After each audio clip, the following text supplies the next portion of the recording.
નમસ્કાર, આપની સાથે હું છું પાયલ. સ્ક્રીન પર તમને યુવરાજસિંહ જાડેજા દેખાતા હશે. વાત ડેડિયાપાડાની કરવી છે. આજે અરવિંદ કેજરીવાલ આવ્યા, મોડાસામાં સભા યોજવામાં આવી, પશુપાલકો સાથે વાત કરી અને આજે ડેડિયાપાડામાં સભા થવાની છે. ચૈતર વસાવાના સમર્થનમાં લોકો આવવાના છે. ચૈતર વસાવા સામે કેસ અને આખું બધું જ આપણને ખબર છે, પણ આજે ડેડિયાપાડામાં શું થવાનું છે એની વાત કરીશું. યુવરાજસિંહ, પહેલા તો આજનો કાર્યક્રમ શું છે અને એ કાર્યક્રમથી ચૈતર વસાવાને શું ફાયદો? ખાસ કરીને આ વખતે જોવા જઈએ તો બેન, ચેતર વસાવા માટે જન સમર્થન સભા છે.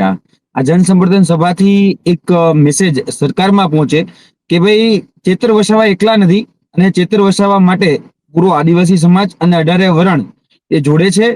જે રીતે રાજકીય કિન્નાખોરી રાખી ખોટી રીતે હેરાન પરેશાન કે કનડગત જે રીતે કરવામાં આવે છે, તો આનો જવાબ આવનારા સમયમાં, પછી મેં તમને કહું કે ભાઈ, જે લોકો જે ભાષામાં સમજે, એટલે કે આવનારા દિવસોની અંદર ચૂંટણી આવી રહી છે, જિલ્લા પંચાયત, તાલુકા પંચાયતની, તો પછી એના પરિણામો પણ ભોગવવા માટે ભારતીય જનતા પાર્ટી તૈયાર છે. કારણ કે એના હિસાબે જ આ બધી જ ઘટનાઓ એ અત્યારે થઈ રહી છે.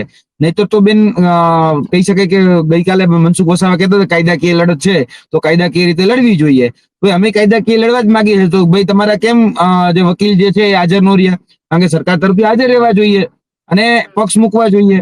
હવે જોઈએ છે કાયદાકીય રીતે પણ આગળ જે છે એ જે રીતે કહી શકાય કે ક્યાંક ને ક્યાંક હજી થોડો વધારે સમય જેલમાં રહે એટલા માટે ક્યાંક ને ક્યાંક કારસ્તાનો રચવામાં આવે છે. પણ એનો જવાબ પણ આવનાર દિવસોમાં આપવામાં આવશે. એટલે આજે જે સભા છે એ સભા જન સમર્થનની સભા છે. ચેતરભાઈ વસાવાના સમર્થનમાં સભા છે. દિલ્હીના રાષ્ટ્રીય સંયોજક આમ આદમી પાર્ટીના અરવિંદ કેજરીવાલ, ભગવત માન, એ બંને આવી રહ્યા છે. એટલે એ મેસેજ સરકારમાં જાય કે ભાઈ, ચેતરભાઈ વસાવા એકલા નથી અને ચેતરભાઈ વસાવા સાથે તમામ લોકો એ ખભોથી ખભો મિલાવીને ચાલી રહ્યા છે. આ કનડગત જલ્દીથી જે ટૂંકમાં પૂરી કરવામાં આવે અને તાત્કાલિક જે જનપ્રતિનિધિ છે આદરણીય ચેતરભાઈ વસાવા ડેડિયાપાડાના, તો એમને છૂટા કરીને એને જે ખરેખર જે જનહિતના જે કાર્યો કરવાના છે એ કરવા દેવામાં આવે. જી યુવરાજસિંહ, આજની સભા પછી તો સમર્થન છે એ ખબર પડી જશે, પણ જે રીતના કીધું કે કાયદાકીય રીતના લડીશું, અત્યાર સુધી જામીન નથી મળ્યા અને આગળ સમય ઠેલવાતો જ જાય છે, દિવસો આગળ જ વધતા જાય છે, જેલવાસ લાંબો થતો જાય છે. આની પહેલા પણ એ જેલમાં ગયા ત્યારે બી લાંબો ટાઈમ સુધી જેલમાં રહ્યા હતા. તો કાયદાકીય રીતના કેવી રીતના લડશો? કારણ કે કેસ તો એ કાચનો ગ્લાસ ફેંકવાનો હતો. હવે જો ધીરે ધીરે છે ને, હવે આમ વાત કરીએ, પેલા કેસ જે હતો એ કાચનો ગ્લાસ ઉપર આવ્યો. પછી એમના જે પ્રમુખ છે ભારતીય જનતા પાર્ટીના, એ એવું કહેતા હતા કે ભાઈ, માફી માંગી લે તો અમે બધું જ જતું કરવા માટે તૈયાર છીએ. ગઈકાલે મનસુખભાઈ વસાવા જે બોલી રહ્યા હતા, તો મનસુખભાઈ વસાવાનું કહેવું એવું હતું કે ભાઈ, લાફો મારવામાં આવ્યો. હવે નક્કી કરી લ્યો અંદર અંદર કે ખરેખર ઘટના અંદર શું બની છે. એ જે પ્રાંત અધિકારીઓ અંદર હતા કે બીજા જે કર્મચારીઓ કે હોદ્દેદારો જે અંદર હતા, એ પેલા અંદર અંદર નક્કી કરી લે કે ઘટના શું ઘટી છે ને બધાએ શું બોલવાનું છે. કારણ કે બધાની સ્ક્રિપ્ટ જે છે એ ક્યાંક ને ક્યાંક અલગ પડી રહી છે. પ્રમુખ એવું કહી રહ્યા છે કે ગાળાગાળી થઈ અને વાતાવરણ ઉગ્ર બન્યું. મનસુખભાઈ વસાવા એવું કહી રહ્યા છે કે લાફો માર્યો. અને જયારે ગુનો નોંધવામાં આવે છે ત્યારે ગુનો એવું કહી રહ્યો છે કે ભાઈ, કાચનો ગ્લાસ મારવામાં આવ્યો. ખરેખર ઘટના શું ઘટી છે પેલા નક્કી કરો. બીજું, રહી વાત કાયદાકીય લડતની, તો કાયદાકીય લડત બેન લડાઈ જ રહી છે. જાણી જોઈને આ કેસને સનસનીખેજ બનાવવામાં આવ્યો છે. જાણી જોઈને આને કહી શકાય ને કે ભાઈ, વધારે પડતું કોર્ટ ટ્રાયલની જગ્યાએ ક્યાંક ને ક્યાંક મીડિયા ટ્રાયલ અથવા તો સામાન્ય જનતામાં ખોટો મેસેજ જાય એ પ્રકારની વાત એ સતત મૂકવામાં આવી રહી છે કે ભાઈ, એને લાફો માર્યો છે. બીજા જે લોકો અત્યારે કહી શકાય કે ડેડિયાપાડા આવી રહ્યા છે, એ એનો કેસને વધારે નબળો બનાવી રહ્યા છે. આ જાણી જોઈને જે કમલમમાંથી જે સ્ક્રિપ્ટ લખાઈને આવે છે એ આદરણીય મનસુખભાઈ વસાવા જે છે વાંચી રહ્યા છે. આ ટોટલી જે સ્ક્રિપ્ટ છે ને, મનસુખભાઈ વસાવા હમણાં 2 દિવસ પહેલાના ઇન્ટરવ્યુમાં જે બધું બોલ્યા ને, એ કમલમમાંથી લખીને જે આવ્યું હતું ને, એ કમલમની સ્ક્રિપ્ટ એ ક્યાંક ને ક્યાંક મીડિયા સમક્ષ વાંચી રહ્યા હતા. કારણ કે એનું કંઈક આ પ્રકારનું નિવેદન હતું જ નહીં. કારણ કે આની પહેલાના જે નિવેદનો હતા એ પણ ક્યાંક ને ક્યાંક કોન્ટ્રોવર્સી પેદા કરી રહ્યા હતા. અને વર્તમાનના જે નિયમો છે, વર્તમાનના જે નિવેદનો છે, એ પણ ક્યાંક ને ક્યાંક કોન્ટ્રોવર્સી પેદા કરી રહ્યા છે. એટલે મનસુખભાઈ વસાવા ક્યાંક ને ક્યાંક મને એવું લાગે છે કે માનસિક રીતે ક્યાંક ને ક્યાંક અસ્વસ્થ હશે. કેમ કે બંને જયારે નિવેદન આપે છે ત્યારે બંને નિવેદનોમાં વિરોધાભાસ જોવા મળે છે. એટલે આ શા માટે જોવા મળે છે એ નથી જાણતો. કદાચ ઉંમર થઈ હોય ને એટલા માટે જોવા મળતો હોય, તો પણ મને એવું લાગે છે કે પેલા તો મનસુખભાઈ વસાવાએ એ સમજી લેવું જોઈએ કે આપણે ખરેખર કેવા શું માંગીએ છીએ. જો એ કહેવા એવું માંગતા હોય કે ચેતરભાઈ વસાવાએ ગુનો કર્યો છે અને ચેતરભાઈ વસાવાને ભોગવવાનું છે, તો એ રીતે જો એનું કહેવાનું પેલા એ પ્રકારે કહેવાનું હતું કે ભાઈ કાયદો કાયદાનું કામ કરશે અને બધા ટૂંકમાં કાયદા ઉપર વિશ્વાસ રાખવો જોઈએ. હવે એના નિવેદનો છે ક્યાંક ને ક્યાંક મારી તોડીને મચોડીને ક્યાંક બીજી રીતે રજૂ કરવામાં આવી રહ્યા છે. તો એમાં ચેતરભાઈ વસાવા ને નુકસાન જોવા જઈએ તો વધીને એટલું છે કે આમાં જેલમાં કદાચ 10 કે 15 દિવસ એ થોડો સમય વધારે રહેવું પડે. બાકી જયારે હાઈકોર્ટમાં જયારે ટ્રાયલ ચાલશે, હજી તો એક પક્ષ જ મુકાણો છે, જ્યારે કે આદરણીય ચેતરભાઈ વસાવાના જે વકીલ પક્ષે હતા એ વકીલ પક્ષે જ પક્ષ મૂક્યો છે. હજી બીજા પક્ષ જયારે મુકાશે, કદાચ આની પછી એવું બને કે કોર્ટ ટ્રાયલ જો ચાલે તો કોર્ટ ટ્રાયલમાં પણ આમાં દૂધનું દૂધ અને પાણીનું પાણી થઈ જ જવાનું છે. એટલો બધો 307 નો ગંભીર ગુનો બની શકે એટલી મોટી હાઈ કલમ, આટલી મોટી જે મેજર કલમ જે લગાડવામાં આવી એ લગાડવાની કોઈ જરૂર જ નથી. છતાં પણ એ કોર્ટમાં તો છૂટવાનું જ છે. અમને તો ન્યાયતંત્ર ઉપર ભરોસો જ છે, પણ જે ક્યાંક ને ક્યાંક એવું લાગે છે મનસુખભાઈ વસાવાને ન્યાયતંત્ર ઉપર ભરોસો નથી, એટલે જે સ્ક્રિપ્ટ કમલમ માંથી લખાઈને આવે છે એ ક્યાંક ને ક્યાંક વાંચી રહ્યા છે. જી, આટલા દિવસથી ચૈતર વસાવા જેલમાં જે કોઈ વાતચીત થઈ છે, પરિવારની વાતચીત થઈ છે, તમે પરિવારને મળીને પણ આવ્યા હતા, સ્થિતિ શું છે જેલમાં? હવે જેલની અંદર જોવા જઈએ તો જેલમાં બેન જે રૂલ્સ એન્ડ રેગ્યુલેશન હોય છે, જે જેલના એ પ્રમાણે ચાલવાનું રહેતું હોય છે. એ પછી કોઈ પણ વ્યક્તિ હોય, સામાન્ય હોય અથવા તો કોઈ ધારાસભ્ય હોય કે પછી કોઈ પણ મોટો વગદાર વ્યક્તિ હોય, એ જેલના એ જે પ્રોટોકોલ હોય એ પ્રમાણે ચાલતા હોય છે. બીજી વાત કે જેલમાં સામાન્ય લોકોને મળવા જવા દેવામાં નથી આવતા. મારે પણ મળવા જવા માટેનો સમય મેં માંગ્યો હતો, તો ત્યારે એવું કહેવામાં આવ્યું કે ભાઈ જે લોકોના બ્લડ રિલેશન હશે, એટલે કે ચેતરભાઈ વસાવા સાથેના જેના બ્લડ રિલેશન હશે એને જ જવા દેવામાં આવશે, બાકી કોઈને જવા દેવામાં નહીં આવે. આ પ્રકારની ત્યાં જેલમાંથી જ અમને ઓર્ડર મળ્યા હતા કે ભાઈ તમે અત્યારે ચેતરભાઈ વસાવાને નહીં મળી શકો.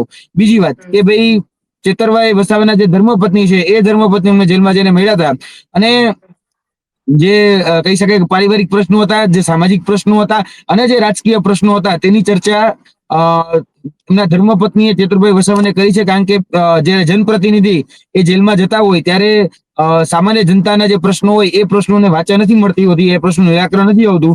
એટલે એ તમામ જે ઓફિસે જેટલા પણ કહી શકાય કે સામાન્ય જનતા આવતી હોય, તો એ સામાન્ય જનતાના જે પ્રશ્નો હતા ત્યાં ચર્ચા થઈ છે. પરંતુ ચેતરભાઈ વસાવાના ન હોવાને કારણે, એટલે કે એ વિસ્તારમાં ન હોવાને કારણે ઘણા બધા કામો અટકી પડ્યા છે. બીજી વાત કે જયારે મેં પરિવારની મુલાકાત કરી ત્યારે એમના જે બાળકો છે એ બાળકો હોસ્ટેલમાં હતા, અને અચાનક જ આ બધી જે ઘટનાઓ બની તો તેમાં પણ જે દ્રશ્યો એમને જોયા તો એને કારણે ક્યાંક ને ક્યાંક જે બાળકોનો જે બાળકનું જે માનસ હોય છે તો એમાં પણ ઘેરા પ્રત્યાઘાતો પડ્યા છે. અને એને કારણે એમના બાળકો હોસ્ટેલમાંથી અત્યારે ઘરે આવી ગયા છે કે ભાઈ અમારા પપ્પા ઉપર આ પ્રકારના વર્તન કરવામાં આવ્યું, પોલીસ જે રીતે ખેંચીને લઈ જતી હતી. તો એ દ્રશ્યોની જયારે વર્ણન થયું ત્યારે એમના બાળક પણ રડવા માંડ્યા હતા. જયારે હું એમની સાથે રૂબરૂ હાજર હતો ત્યારે અમે બધા દ્રશ્યો જોયેલા છે. બીજું કે એમના ધર્મપત્ની પણ જોવા જઈએ બેન તો પારિવારિક રીતે ઘણા બધા પ્રશ્નોનો સામનો કરી રહ્યા છે. કારણ કે સતત સમાજોમાંથી ફોન આવતા હોય છે, એમના પરિવારજનોમાંથી ફોન આવતા હોય છે કે ભાઈ હવે શું કરવાનું છે, કેમ આવું બની ગયું, શું હતી પૂરી ઘટના. એટલે સતત એના જવાબો દેવાના. આ બધી જ બાબતોમાં ક્યાંક ને ક્યાંક જોવા જઈએ તો એનો પરિવાર એ ખૂબ હેરાન થઈ રહ્યો છે. આ હકીકત છે. એમના બાળકો પણ હેરાન થઈ રહ્યા છે, એમના ધર્મપત્ની પણ હેરાન થઈ રહ્યા છે, અને તેની સાથે સાથે જે સામાન્ય જનતા છે, જે એના પ્રશ્નોના નિરાકરણ માટે જેને પોતાના જનપ્રતિનિધિને ચૂંટીને મોકલ્યા છે, તો એ પણ હેરાન થઈ રહી છે. એટલે આમાં જોવા જઈએ ને બેન તો પ્રશ્ન બેન ખૂબ નાનો હતો, ખૂબ નાનો. અમુક જગ્યાએ તો બેન ભૂતકાળમાં એવું બની ગયેલું છે કે ખુરશીઓ ઉડી હોય. સંકલન સમિતિની જે મિટિંગ હોય આ પ્રકારની, જે ગ્રાન્ટ ફાળવવા બાબતે અથવા તો એટીવીટી ને તો બીજી, તો રાજકોટની અંદર તો બેન અમે જયારે આજથી 4-5 વર્ષ પહેલાની જો વાત કરીએ તો અહીંયા તો કોંગ્રેસ ભાજપના લોકોએ હામે ખુરશી મારી દીધી હતી અને માથા ફોડીને કે ત્યાં સુધીની ઘટનાઓ બની હતી. છતાં પણ ત્યાં કોઈ ગુનો નતો. અહીંયા તો સામાન્ય ઘટનામાં એક કહી શકાય ઉગ્ર વાતાવરણ ચર્ચા થઈ. હવે જે વ્યક્તિ ત્યાં હાજર જ ન હોવો જોઈએ એ વ્યક્તિ એટલે કે કોન્ટ્રાક્ટર ત્યાં હાજર હતો. ચેતરભાઈ વસાવેનો પ્રશ્ન કર્યો કે ભાઈ આ કોન્ટ્રાક્ટર અહીંયા શું કરે છે? આપણે તો અહીંયા પ્રોટોકોલ પ્રમાણે જે ચૂંટાયેલા જે લોકો છે એ જોવા જોઈએ, તો અને જે અધિકારીઓ છે એ જોવા જોઈએ. તો આ ભાઈ તો બે માંથી કેમ નથી આવતો, તો શા માટે અહીંયા છે? એટલે આ પ્રશ્નની ચર્ચામાં અને ભારતીય જનતા પાર્ટી એ પોતાનો ઘમંડ ક્યાંક ગવાણો હોય ભારતીય જનતા પાર્ટીના લોકોનો, તો એ પ્રકારે આ પ્રકારનું વર્તન એટલે કે ગુનો એ દાખલ કરવામાં આવ્યો ને 307 જેવી કલમ દાખલ કરવામાં આવી. તો એને કારણે નુકસાન બધાને છે, સામાન્ય જનતાને પણ છે, પરિવારને પણ છે, અને જે સમાજ આ બધું જે જોઈ રહ્યો છે એને પણ બેન નુકસાન જ છે આના કારણે. એટલે આ ભારતીય જનતા પાર્ટીની મોનોપોલી રહીને દિવસે દિવસે સામાન્ય જનતા પણ હવે જાણી રહી છે. એટલે એને કારણે આ સામાન્ય જનતા હવે જાગૃત થઈ રહી છે, આદિવાસી સમાજ પણ જાગૃત થઈ રહ્યું છે. એને જોઈને 18 વર્ણ હવે જાગૃત થઈ રહ્યા છે કે ભાઈ આ તાનાશાહી, આ સરમુખત્યારશાહી સામે હવે લડવું જ પડે. જી બેન. યુવરાજજી, જો બધા જ આમ આદમી પાર્ટીના નેતા એવું કહે છે કે ચૈતર વસાવાને ભારતીય જનતા પાર્ટીએ જેલમાં મોકલ્યા, અને બીજા પ્રશ્નો કહે છે કે ચૈતર વસાવાના જેલમાં જવાનું કારણ ભારતીય જનતા પાર્ટી હોય તો ભારતીય જનતા પાર્ટીનો આમાં કોઈ ફાયદો નથી દેખાઈ રહ્યો. સીધો ફાયદો તો આમ આદમી પાર્ટીને થઈ રહ્યો છે. ચર્ચામાં ચૈતર વસાવા રહે છે, આમ આદમી પાર્ટી સભાઓ કરે છે, કેજરીવાલ દિલ્હીથી અહીંયા આવી જાય છે. સીધો ફાયદો તો આમ આદમી પાર્ટીને છે આમાં.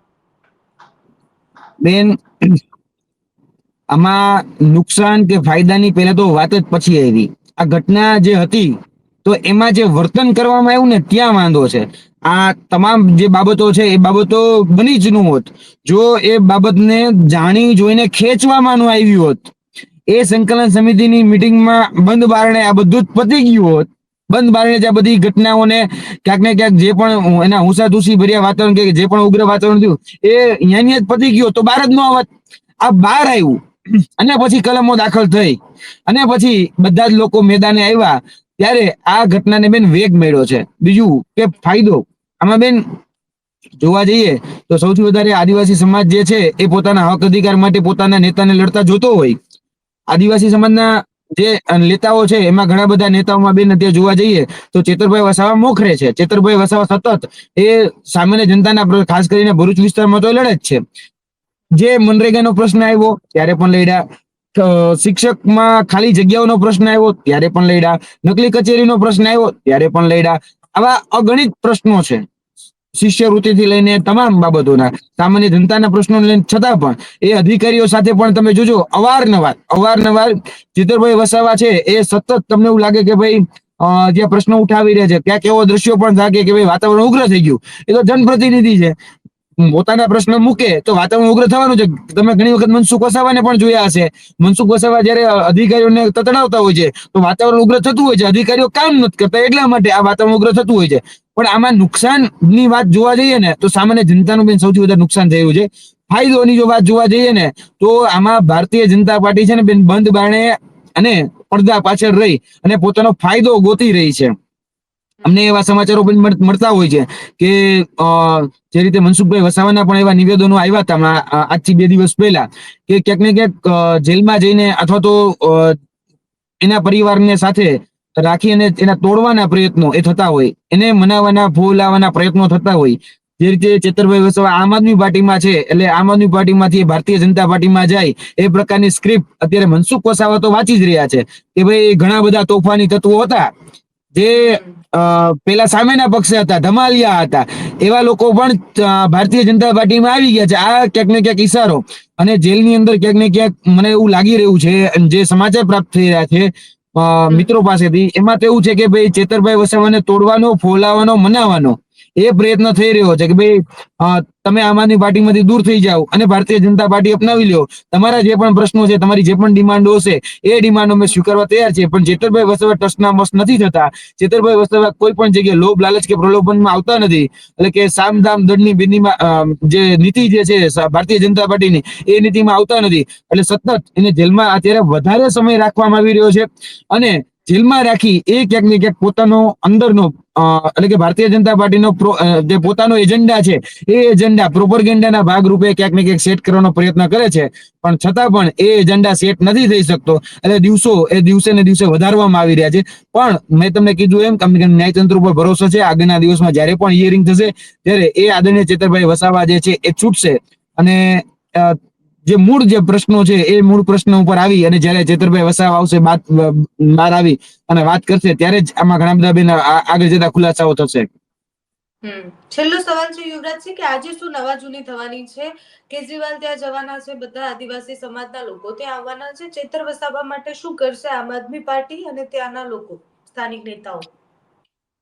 બેન, સ્થાનિક નેતાઓ જે છે ત્યાંના એ બધા લોકો આજે ભેગા થઈ અને એક સામાજિક અને રાજકીય બંને રીતે સરકારને એક મેસેજ પહોંચાડવાના છે. આજે કહી શકાય કે દિલ્હીના આમ આદમી પાર્ટીના સર્વે શરૂઆત જે છે અરવિંદ કેજરીવાલજી એ પણ આવી અને એમના પરિવારજનોને મળવાના છે, એમના પરિવાર સાથે પણ મુલાકાત કરવાના છે. તેની સાથે સાથે જે સામાન્ય જનતા છે એ સામાન્ય જનતાના જે પ્રશ્નો છે એ પ્રશ્નોને પણ ક્યાંક ને ક્યાંક એડ્રેસ કરી અને એ પ્રયત્ન કરવાના છે કે ભાઈ આવનાર દિવસોની અંદર જે ચેતરભાઈ વસાવા સાથે જલ્દીથી જેલમાંથી છૂટે તો તેના માટે એને વકીલોની ટીમ પણ અહીંયા બોલાવી છે. એટલે વકીલો સાથે પણ એ લોકો ચર્ચા એટલે કે શીર્ષ નેતૃત્વ જે છે એ શીર્ષ નેતૃત્વ ચર્ચા કરવાનું છે કે ઝડપથી આમાં નિરાકરણ આવે અને પરિવારને સાંત્વના પણ આપવાના છે કે ભાઈ આ ચિંતા કરવાનો કોઈ વિષય નથી, ઝડપથી છૂટી જશે. એટલે આ પ્રકારની ચર્ચા એમના પરિવારજન સાથેના પરિવારની મુલાકાત પણ આજે અરવિંદ કેજરીવાલ અને ભગવત માન કરવાના છે. અને જોવા જઈએ તો આજે જે જનસભા છે એ જનસભા એ સરકારને મેસેજ આપવા માટેની જનસભા છે. આ જે જનસભા છે એ આદિવાસીની એકતા બતાડવા માટેની જનસભા છે.